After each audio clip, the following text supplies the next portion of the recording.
दोस्तों, क्या आपने कभी सोचा है कि जब पूरी दुनिया में इतनी धार्मिक किताबें हैं, इतने धर्म हैं, तो आखिर क्यों कहा जाता है कि सिर्फ बाइबल ही सच्चा है? क्यों लोग बाइबल को जीवित वचन कहते हैं? क्यों करोड़ों लोगों का जीवन सिर्फ इसे पढ़कर बदल जाता है? और क्यों इसके संदेश पर लोग अपनी जान तक देने को तैयार हो जाते हैं? आज का यह संदेश बहुत खास है। इसे आखिर तक जरूर सुनिए, क्योंकि अंत में ऐसा रहस्य खुलेगा जिसे जानकर आप सोच में पड़ जाएंगे। इस वीडियो को मिस मत करना, अंत तक देखना, क्योंकि जो सच आप सुनने वाले हैं वो आपके जीवन का रुख बदल सकता है। दोस्तों, जब से यह दुनिया बनी है, इंसान हमेशा से एक सवाल पूछता आया है, मैं कौन हूं? मेरा जीवन क्यों है? मुझे कहां जाना है? यह सवाल सिर्फ आज का नहीं है, यह हजारों साल से हर इंसान के दिल में है। कभी किसी गरीब ने भूख में बैठकर पूछा, हे परमेश्वर, तू है तो मैं तुझसे क्यों नहीं मिल पा रहा? कभी किसी राजा ने सोने के महलों में बैठकर सोचा, मेरे पास सब कुछ है पर शांति क्यों नहीं? कभी किसी बूढ़े ने जीवन के आखिरी पड़ाव पर पूछा, मौत के बाद क्या होगा? हर युग में, हर जगह, हर इंसान एक ही बात ढूंढता रहा, सच्चाई, शांति और परमेश्वर। दुनिया में अलग अलग किताबें और धर्म क्यों? यही कारण है कि अलग अलग देशों और सभ्यताओं में धार्मिक किताबें बनी। भारत में वेद, उपनिषद, गीता, अरब में कुरान, चीन में बौद्ध ग्रंथ, यहूदी लोगों में तौरात और दुनिया के अलग अलग हिस्सों में तरह तरह के दर्शन। हर किताब, हर शास्त्र, हर गुरु एक ही चीज की ओर इशारा करता है कि इंसान सिर्फ शरीर नहीं है, उसमें आत्मा है, और आत्मा तब तक बेचैन रहती है जब तक वह अपने सच्चे रचयिता से न मिल ले।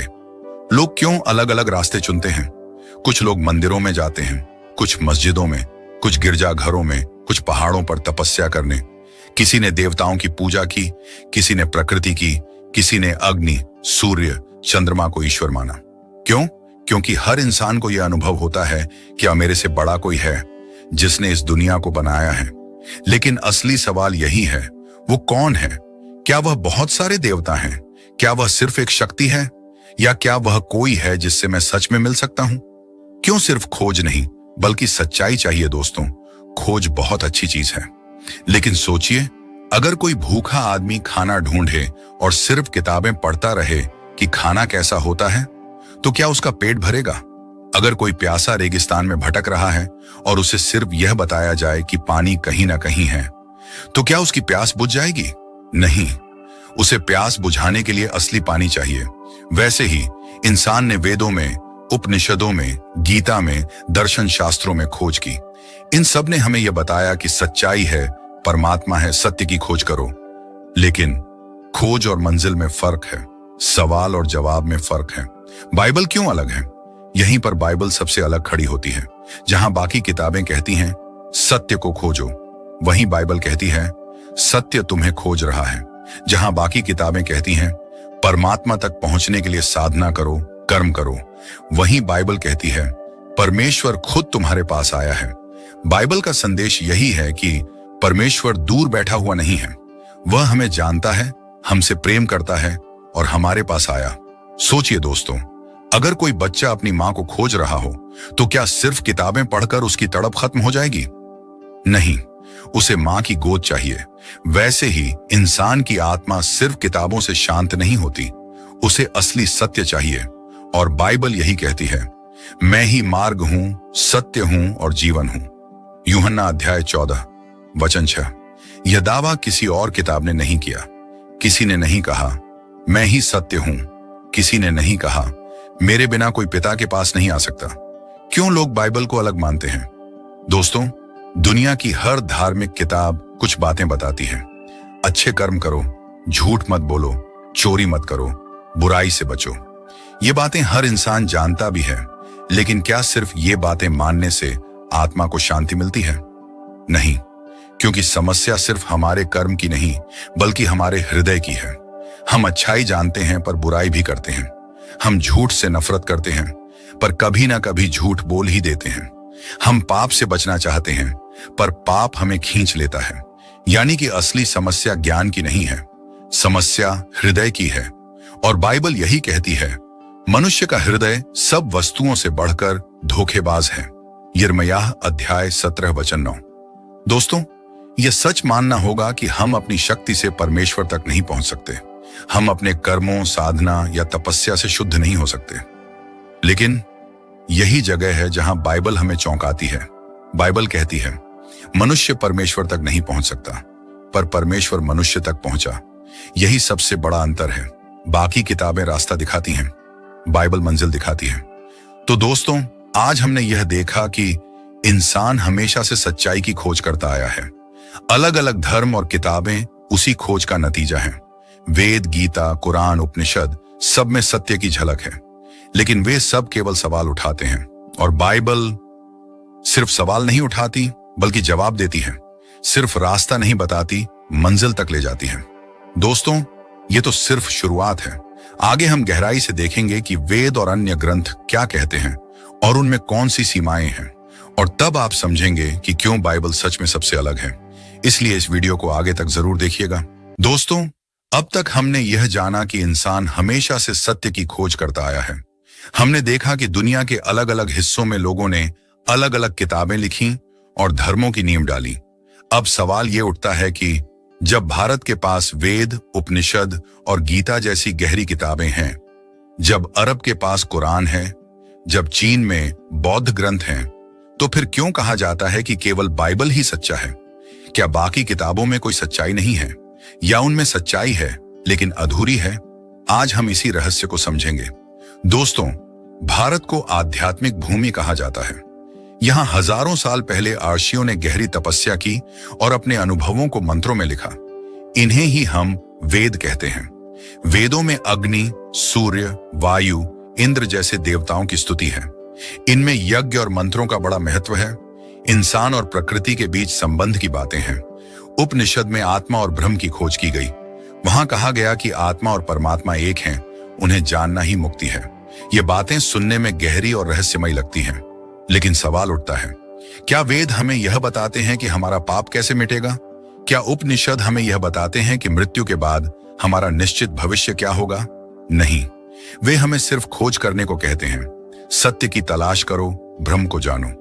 लेकिन कैसे, इसका स्पष्ट उत्तर नहीं देते। गीता को भारत का आध्यात्मिक ग्रंथ कहा जाता है। इसमें धर्म और अधर्म, कर्म और मोक्ष की बातें हैं। गीता हमें सिखाती है कि अपने कर्म करो, फल की चिंता मत करो। आत्मा अमर है, बार बार जन्म और मरण का चक्र चलता है। ये बातें सुनने में बहुत प्रेरक लगती हैं, लेकिन यहां भी वही सवाल खड़ा होता है। अगर आत्मा बार बार जन्म लेती है, तो क्या कभी उसका पाप मिटता है? क्या हम अपने कर्मों से सचमुच परमात्मा तक पहुंच सकते हैं? दोस्तों, अगर कर्म ही हमें बचा सकते तो इंसान कब का बच गया होता। लेकिन सच्चाई यह है कि हमारा कर्म अक्सर अधूरा होता है। हम अच्छे काम करना चाहते हैं, लेकिन बुराई हमें खींच लेती है। बाइबल भी यही कहती है, सब ने पाप किया है और परमेश्वर की महिमा से रहित हैं। रोमियो अध्याय 3 वचन 23। यानी कि कोई भी अपने कर्मों से खुद को नहीं बचा सकता। कुरान अरब देश में लिखी गई। इसमें अल्लाह और उसके रसूल का जिक्र है। कुरान सिखाती है कि अल्लाह की इबादत करो, अच्छे कर्म करो और क़यामत के दिन हिसाब होगा। ये बातें भी गहरी लगती हैं, लेकिन सवाल फिर वही है, क्या अच्छे कर्मों से ही पाप मिट सकते हैं? अगर एक अच्छा इंसान एक बड़ी गलती कर दे, तो क्या उसका सारा पुण्य मिट नहीं जाएगा? दोस्तों, इंसान के अच्छे कर्म कभी भी उसके पाप को पूरी तरह ढक नहीं सकते। अगर एक कांच का गिलास साफ पानी से भरा हो और उसमें एक बूंद झर गिर जाए, तो क्या वह पानी पीने लायक रहेगा? नहीं। वैसे ही हमारे अच्छे कर्म पाप को ढक नहीं सकते। बुद्ध ने कहा कि जीवन दुख है। उन्होंने यह भी कहा कि इच्छाएं ही दुख की जड़ हैं। उन्होंने 8 अंगों वाले मार्ग, अष्टांगिक मार्ग का उपदेश दिया। यह सुनकर बहुत लोग उनसे प्रभावित हुए। लेकिन क्या सिर्फ इच्छाएं छोड़ देने से आत्मा शुद्ध हो जाती है? क्या ध्यान और तपस्या से मृत्यु के बाद जीवन सुरक्षित हो जाता है?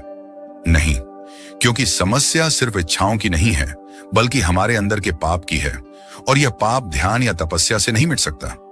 दोस्तों, ध्यान से देखिए, दुनिया की हर धार्मिक किताब कुछ ना कुछ अच्छी बातें बताती है।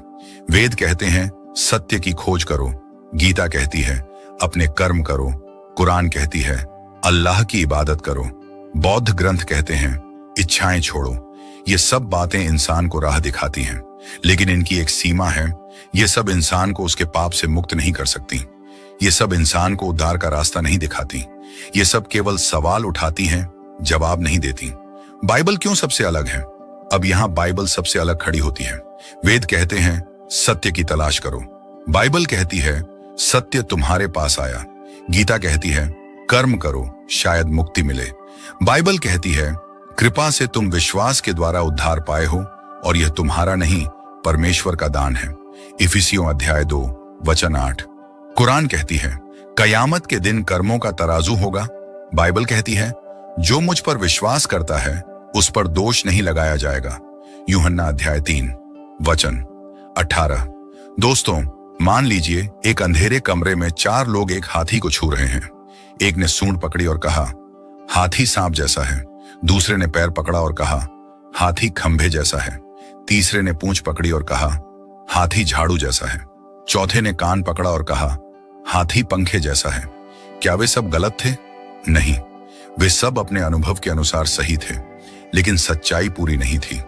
ऐसे ही वेद, गीता, कुरान, बौद्ध ग्रंथ, सब में सच्चाई की झलक है, लेकिन पूरा चित्र सिर्फ तब दिखाई देता है जब रोशनी जलती है, और वह रोशनी है बाइबल का प्रकाश। 13 वचन मेरे पांव के लिए दीपक और मेरे मार्ग के लिए उजियाला है। भजन संहिता अध्याय 1 119 वचन 105। लेकिन दोस्तों, असली सवाल अब भी बाकी है। बाइबल क्यों दावा करती है कि वह परमेश्वर का ही वचन है? क्या सचमुच इसके पीछे कोई दिव्य शक्ति है? क्या सचमुच इसके शब्द सिर्फ इंसानों ने नहीं बल्कि परमेश्वर ने दिए हैं? यही हम आगे जानेंगे, इसलिए जुड़े रहिए, क्योंकि आगे ऐसा रहस्य खुलेगा जिसे सुनकर आपका विश्वास और भी मजबूत हो जाएगा। भाइयों और बहनों, आज हम एक बहुत ही महत्वपूर्ण और गहरे विषय को समझने जा रहे हैं। क्या बाइबल और बाकी धार्मिक ग्रंथों में कोई अंतर है? अगर है तो बाइबल को ही क्यों सच्चा माना जाए? दोस्तों, आप जानते हैं कि इस संसार में हजारों धार्मिक किताबें लिखी गईं। किसी ने अपनी आध्यात्मिक यात्रा लिखी, किसी ने अपने अनुभव, किसी ने दर्शन शास्त्र और नैतिकता की बातें। लेकिन जब हम बाइबल को देखते हैं तो वह सिर्फ इंसानों की लिखी हुई किताब नहीं बल्कि परमेश्वर का जीवित वचन है। अब हम इसे सरल भाषा में बिंदुवार और विस्तार से समझेंगे। पहला, लेखक का अंतर दुनिया के अन्य धार्मिक ग्रंथ इंसानों ने लिखे। किसी ने ध्यान में बैठकर दर्शन लिखा, किसी ने अपने अनुभव और विचार लिखे, किसी ने अपने शिष्यों को शिक्षा दी और शिष्यों ने उसे ग्रंथ बना दिया। लेकिन बाइबल के बारे में एक अनोखी बात है। बाइबल को लगभग 40 अलग अलग लोगों ने लिखा। ये लोग अलग अलग समय और अलग अलग स्थानों पर रहे। कुछ राजा थे, कुछ चरवाहे, कुछ मछुआरे, कुछ नबी, कुछ डॉक्टर। फिर भी जब आप बाइबल पढ़ते हैं तो पूरा संदेश एक ही होता है। मनुष्य का उद्धार केवल परमेश्वर से संभव है। क्या यह कोई साधारण बात है? अगर 40 लोग अलग अलग जगह और समय में लिखें तो उनके विचारों में फर्क होना चाहिए, लेकिन बाइबल का संदेश आज तक एक जैसा और सटीक है। यही उसे अद्वितीय बनाता है। दूसरा, भविष्यवाणियां, प्रोफेसीज का अंतर यहाँ सबसे बड़ा रहस्य छिपा है। दुनिया की बहुत सी किताबें नैतिक बातें बताती हैं, सत्य बोलो, चोरी मत करो, अच्छे बनो। लेकिन बाइबल सिर्फ नैतिकता तक सीमित नहीं है। बाइबल में हजारों भविष्यवाणियां लिखी गईं और वे एक एक करके पूरी भी हुईं। मसीहा के जन्म की भविष्यवाणी यशायाह अध्याय 7 वचन 14, मीका अध्याय 5 वचन 2, उनके दुख उठाने और मरने की भविष्यवाणी यशायाह 55, उनके पुनरुत्थान की भविष्यवाणी भजन अध्याय 16 वचन 10, इस्राएल का नाश और फिर से खड़ा होना यहेजकेल 37। इनमें से बहुत सी बातें इतिहास में पूरी हो चुकी हैं। दूसरे ग्रंथों में भविष्यवाणियां या तो नहीं हैं या अगर हैं भी तो धुंधली हैं, अस्पष्ट हैं। लेकिन बाइबल की भविष्यवाणियां इतनी सटीक हैं कि इतिहासकार भी दंग रह जाते हैं। 3, संदेश का अंतर। दूसरे ग्रंथ अक्सर यही सिखाते हैं कि अच्छे काम करो, पुण्य कमाओ, धर्म का पालन करो। लेकिन बाइबल कहती है मनुष्य अपने अच्छे कामों से परमेश्वर तक नहीं पहुंच सकता। सभी ने पाप किया है और परमेश्वर की महिमा से रहित हैं। रोमियो अध्याय 3 वचन 23। उद्धार एक उपहार है जो यीशु मसीह के द्वारा मिलता है। इफिसियों अध्याय 2 वचन 8 से 9। यानी बाकी किताबें मानव प्रयास पर ध्यान देती हैं और बाइबल परमेश्वर की कृपा पर। यही सबसे बड़ा फर्क है। 4, इतिहास और विज्ञान का अंतर। क्या आप जानते हैं बाइबल में लिखी बहुत सी बातें विज्ञान और इतिहास से मेल खाती हैं? पृथ्वी गोल है, यशायाह अध्याय 40 वचन 22। यह हजारों साल पहले लिखा गया, जबकि विज्ञान ने बाद में इसे साबित किया। समुद्र में जल धाराएं हैं, भजन अध्याय 8 वचन 8। बाद में विज्ञान ने खोज की, तारों की गिनती अनगिनत है, यिर्मयाह अध्याय 33 वचन 22। विज्ञान ने बाद में इसकी पुष्टि की। इतिहास की भी कई घटनाएं, राजाओं, साम्राज्यों, युद्धों बाइबल में पहले से दर्ज थीं। बाद में पुरातत्व, आर्कियोलॉजी ने उन्हें सच साबित किया।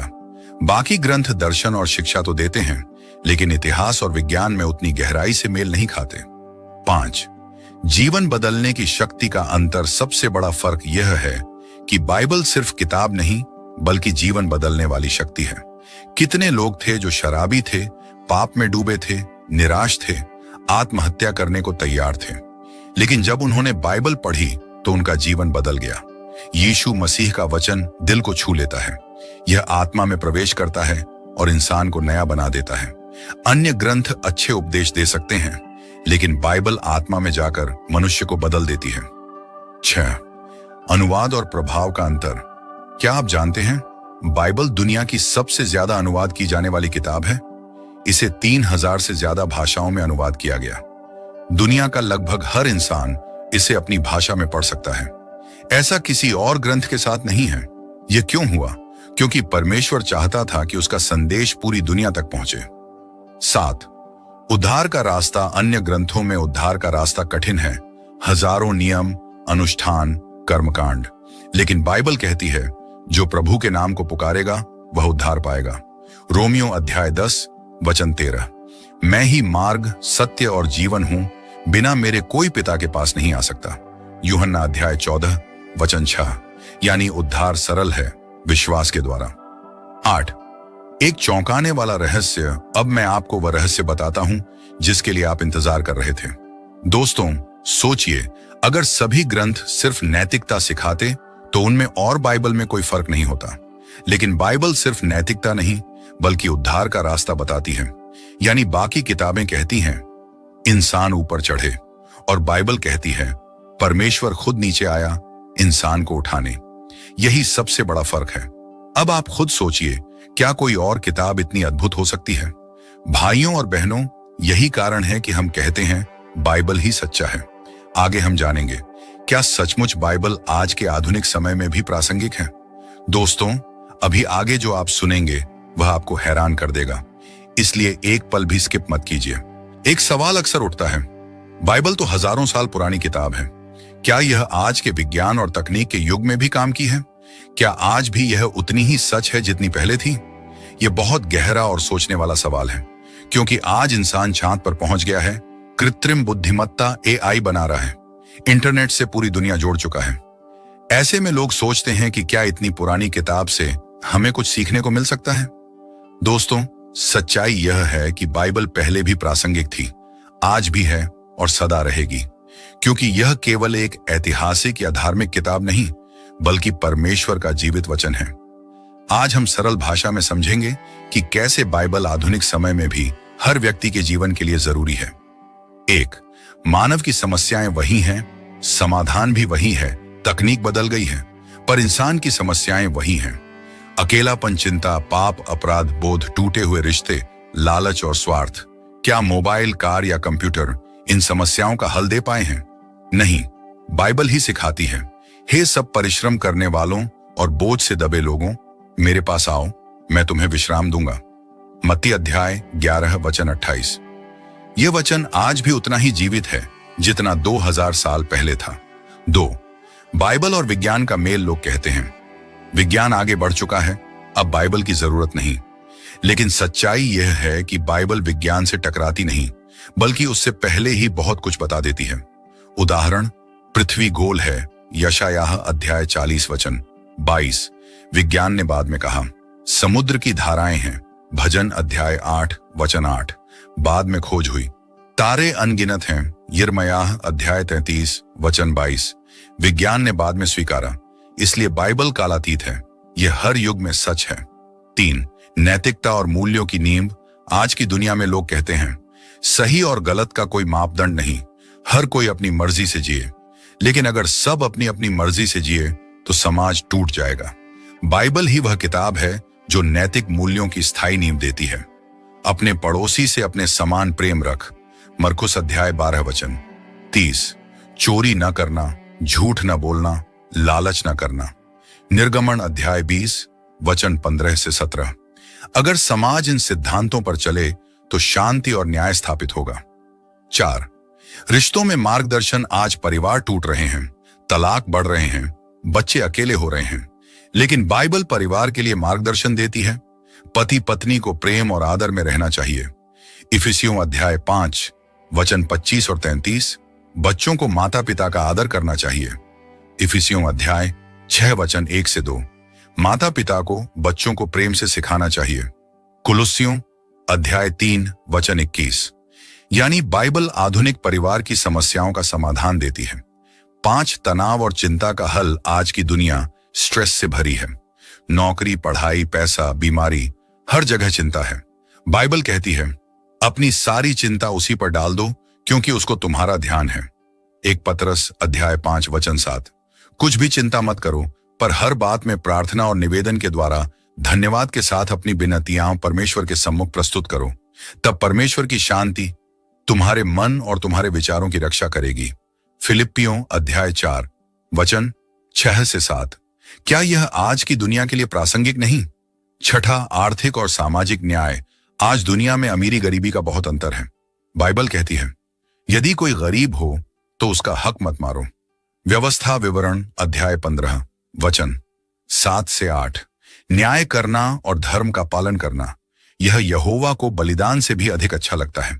नीति वचन अध्याय 21 वचन 3। यानी बाइबल अमीर गरीब दोनों के लिए न्याय और दया का रास्ता दिखाती है। 7, क्षमा और मेल मिलाप का संदेश। आज इंसान के पास मोबाइल है लेकिन दिलों में दूरी है। लोग जल्दी नाराज होते हैं, रिश्ते टूट जाते हैं। बाइबल सिखाती है यदि तुम मनुष्यों के अपराध क्षमा करोगे तो तुम्हारा स्वर्गीय पिता भी तुम्हारे अपराध क्षमा करेगा। मत्ती अध्याय 6 वचन 14। अपने शत्रुओं से प्रेम करो। मत्ती अध्याय 5 वचन 44। यह शिक्षा किसी भी युग में जरूरी है। 8, युवा पीढ़ी के लिए प्रकाश। आज के युवा नशे, गलत संगति और भटकाव में फंस रहे हैं। बाइबल युवाओं के लिए स्पष्ट कहती है युवक अपने मार्ग को किस प्रकार शुद्ध रखे। 13 वचन मानकर। भजन अध्याय 119 वचन 9। कोई तेरे जवानी का तिरस्कार न करे, परंतु वचन, चाल चलन, प्रेम, विश्वास और पवित्रता में विश्वासियों के लिए आदर्श बन। 1 तीमुथियुस अध्याय 4 वचन 12। यानी बाइबल आज भी युवाओं का मार्गदर्शन करती है। 9, आधुनिक संकटों में भी आशा। युद्ध, महामारी, भूकंप, ग्लोबल वार्मिंग। लोग पूछते हैं क्या दुनिया का अंत हो जाएगा? बाइबल पहले ही कहती है कि अंत समय में यह सब होगा। मत्ती 24। लेकिन यह डराने के लिए नहीं बल्कि तैयार करने के लिए है। बाइबल कहती है मैं जगत के अंत तक सदैव तुम्हारे साथ हूं। मत्ती अध्याय 28 वचन 20। यानी चाहे हालात कैसे भी हों, आशा यीशु में है। 10, बाइबल कालातीत क्यों है? इंसान की समस्याएं बदलती नहीं, परमेश्वर वही है, उसका वचन भी वही है। परिस्थितियां बदलेंगी, तकनीक बदल जाएगी, लेकिन आत्मा की जरूरत वही रहेगी। इब्रानियों अध्याय 13 वचन 8 कहता है यीशु मसीह कल और आज और युगानुयुग एक सा है। यही कारण है कि बाइबल आज भी प्रासंगिक है। दोस्तों, अब वह रहस्य सुनिए जिसके लिए आपने अंत तक सुना। लोग सोचते हैं कि नई तकनीक से जीवन आसान हो गया। हाँ, बाहर से आसान हुआ है, लेकिन अंदर से इंसान और अकेला हो गया है। पहले लोग परिवार में बातें करते थे, आज मोबाइल पर चुप रहते हैं। पहले लोग परमेश्वर को ढूंढते थे, आज खुद को भगवान मानने लगे हैं। लेकिन बाइबल कहती है क्या लाभ है यदि मनुष्य सारे संसार को प्राप्त करे पर अपने प्राण की हानि उठाए? मरकुस अध्याय 8 वचन 36। यानी तकनीक, पैसा, विज्ञान सब व्यर्थ है अगर आत्मा खाली है, और आत्मा को भरने वाला सिर्फ परमेश्वर का वचन है। इसलिए आज भी और आने वाले हर युग में बाइबल ही सच्चा मार्ग है। आगे हम जानेंगे अगर बाइबल ही सच्चा है तो इसका मेरे व्यक्तिगत जीवन पर क्या असर होना चाहिए। दोस्तों, अगर आपने अब तक सुना है तो आप आधा सच जान चुके हैं, लेकिन जो अब सुनेंगे वही आपके जीवन को हमेशा के लिए बदल सकता है। अब सबसे गहरा सवाल आता है, आखिर क्यों कहा जाता है कि केवल बाइबल ही अंतिम और पूर्ण सत्य है? क्यों नहीं कोई और वेद या ग्रंथ? ये सवाल नया नहीं है। सदियों से विद्वान, संत और साधु इस प्रश्न को लेकर चिंतन करते आए हैं। आइए इसे सरल भाषा में और गहराई से समझें, ताकि एक बच्चा भी इसे समझ सके और एक बूढ़ा भी इसे सुनकर अपने विश्वास को और मजबूत कर सके। 1. वेद और अन्य शास्त्र क्या कहते हैं? वेदों में बहुत सुंदर बातें हैं, जैसे सत्यम वद, सत्य बोलो, धर्मम चर, धर्म का पालन करो, मंत्र और स्तोत्र, ईश्वर की स्तुति करते हैं। ये बातें हमें यह सिखाती हैं कि ईश्वर महान है और इंसान को सच्चाई और भलाई में चलना चाहिए। इसमें कोई शक नहीं कि वेदों में ज्ञान है, लेकिन सवाल यह है कि क्या वेद हमें सीधा मार्ग दिखाते हैं कि मुक्ति कैसे मिलेगी? वेद अक्सर यह कहते हैं कि ईश्वर असीम है, अनंत है और उसे पूरी तरह समझना असंभव है। वे संकेत देते हैं, खोज के लिए प्रेरित करते हैं, लेकिन समाधान अधूरा छोड़ देते हैं। 2. बाइबल और वेद में सबसे बड़ा अंतर, बाइबल सिर्फ यह नहीं कहती कि ईश्वर है या धर्म का पालन करो। बाइबल आगे बढ़कर कहती है, ईश्वर ने इंसान को अपने स्वरूप में बनाया। पाप के कारण इंसान ईश्वर से दूर हो गया। ईश्वर ने अपने पुत्र के माध्यम से पाप का हल दिया। अब जो उस पर विश्वास करेगा वह अनंत जीवन पाएगा। यानी जहां वेद खोज की ओर इशारा करते हैं, वहीं बाइबल उस खोज का उत्तर देती है। 3. क्यों सिर्फ बाइबल अंतिम सत्य है? पहला, बाइबल का दावा बाइबल बार बार कहती है, मैं ही मार्ग हूं, सत्य हूं और जीवन हूं। मेरे द्वारा बिना कोई पिता के पास नहीं आ सकता। यूहन्ना 14:6। यह सीधा और स्पष्ट दावा है। कोई और पुस्तक इतनी साफ बात नहीं करती। दूसरा, भविष्यवाणियां। बाइबल में हजारों साल पहले लिखी गई भविष्यवाणियां हैं, जो पूरी भी हुई। एक उद्धारकर्ता आएगा, वह कुमारी से जन्म लेगा, वह मनुष्यों के पापों के लिए बलिदान होगा, वह मृत्यु से जी उठेगा। यह सब इतिहास में पूरा हुआ। क्या वेद या अन्य पुस्तकें इतनी साफ भविष्यवाणी और उसकी पूर्ति दिखा पाई? नहीं। तीसरा, व्यक्तिगत अनुभव। लाखों लोग गवाही देते हैं कि जब उन्होंने बाइबल पढ़ी, प्रार्थना की, तो उनकी जिंदगी बदल गई। शराबी सुधर गए, टूटा हुआ परिवार जुड़ गया, निराश व्यक्ति को आशा मिली। बाइबल सिर्फ सिद्धांत नहीं देती, बल्कि जीवन बदल देती है। 4. एक सरल उदाहरण मान लीजिए, आप जंगल में खो गए हैं। आपके पास कई नक्शे हैं। एक नक्शा कहता है रास्ता कहीं उत्तर की ओर है। दूसरा कहता है नदी पार करो, शायद वहां से निकलोगे। तीसरा कहता है खोजते रहो, मार्ग मिलेगा। ये सब नक्शे कुछ हद तक सही हो सकते हैं, लेकिन स्पष्ट नहीं हैं। लेकिन अगर आपके पास एक ऐसा नक्शा है जिसमें साफ लिखा है 2 किलोमीटर आगे बढ़ो, दाहिनी ओर मुड़ो, पुल पार करो और सुरक्षित जगह पहुंच जाओ, तो क्या आप अनुमान वाले नक्शों पर चलेंगे या उस पर जिसमें साफ मार्ग है? ठीक वैसे ही बाइबल हमें सिर्फ संकेत नहीं देती, बल्कि साफ साफ मार्ग बताती है। 5. बाइबल की ताकत। बूढ़ों और अनपढ़ों के लिए भी बाइबल सिर्फ विद्वानों के लिए नहीं है, यह हर इंसान के लिए है। एक बूढ़ा दादी जी जब बाइबल पढ़ती हैं तो कहती हैं, यह मुझे दिलासा देती है। एक अनपढ़ किसान जब सुनता है परमेश्वर तुमसे प्रेम करता है, तो उसकी आंखें भर जाती हैं। एक बच्चा जब सुनता है यीशु बच्चों को अपने पास बुलाता है, तो उसका दिल खुश हो जाता है। यही फर्क है। बाइबल को समझने के लिए डिग्री की जरूरत नहीं, ये सीधे दिल तक पहुंचती है। 6. अंत का रहस्य। क्यों वेद नहीं, सिर्फ बाइबल? दोस्तों, अगर आप ध्यान से सोचें तो पाएंगे वेद हमें सिखाते हैं कि ईश्वर है, सत्य है, लेकिन वे मुक्ति का सीधा रास्ता नहीं बताते। बाइबल कहती है कि मुक्ति का रास्ता सिर्फ एक है, और वह है यीशु मसीह। यही अंतिम रहस्य है, क्योंकि वेद खोज में छोड़ते हैं और बाइबल खोज का अंत है। 7. सोचने का प्रश्न। दोस्तों, आप खुद से यह सवाल पूछिए, अगर ईश्वर वास्तव में हमें बचाना चाहता है, तो क्या वह सिर्फ संकेत देगा या साफ मार्ग भी दिखाएगा? अगर जीवन और मृत्यु का सवाल है, तो क्या आप अनुमान पर चलेंगे या निश्चित रास्ते पर? आज हमने देखा कि क्यों बाइबल ही सच्ची है और कोई वेद या ग्रंथ उस स्तर तक नहीं पहुंच सकता। वेद संकेत देते हैं, बाइबल समाधान देती है। वेद खोज कराते हैं, बाइबल मंजिल तक ले जाती है। वेद कहते हैं कि ईश्वर है, बाइबल कहती है कि ईश्वर तुम्हारे करीब है और उसने तुम्हें बचाने का रास्ता दिया है। दोस्तों, अगर आपने यह वीडियो अंत तक देखा है, तो आपको अब यह रहस्य समझ आ गया होगा। बाइबल सिर्फ एक किताब नहीं है, यह ईश्वर का जीवित वचन है। दोस्तों, थोड़ा धैर्य रखिए, क्योंकि अंत में ऐसा रहस्य खुलेगा जिसे जानकर आप कभी दोस्तों, आपने अब तक सुना कि क्यों बाइबल ही सच्चा है और क्यों वेद या अन्य ग्रंथ पूर्ण उत्तर नहीं देते। लेकिन अब एक और बड़ा सवाल उठता है, क्या बाइबल का संदेश सिर्फ ईसाइयों के लिए है या फिर यह हर इंसान के लिए है, चाहे उसका धर्म, जाति या देश कोई भी हो। यह सवाल बेहद गहरा है क्योंकि दुनिया में करोड़ों लोग अलग अलग धर्म, संस्कृति और भाषा में रहते हैं। हर जगह अपनी अपनी धार्मिक परंपराएं हैं। तो क्या बाइबल सिर्फ एक समुदाय की पुस्तक है या यह पूरी दुनिया के लिए है? दोस्तों, इस भाग में हम देखेंगे कि बाइबल का संदेश इंसानियत के लिए है, न कि किसी एक मजहब या जाति के लिए। और अंत में आप जानेंगे ऐसा रहस्य जो आपको चौंका देगा कि चाहे आप कहीं से हों, कौन हो, आपके लिए भी बाइबल का संदेश है। 2. बाइबल की शुरुआत। इंसानियत का परिचय। जब बाइबल कहती है कि ईश्वर ने मनुष्य को अपने स्वरूप में बनाया, तो यह सिर्फ किसी एक देश या धर्म के लोगों के बारे में नहीं कहती। यह कहती है ईश्वर ने मनुष्य को अपने स्वरूप में बनाया, नर और नारी करके उन्हें रचा। उत्पत्ति अध्याय 1:27।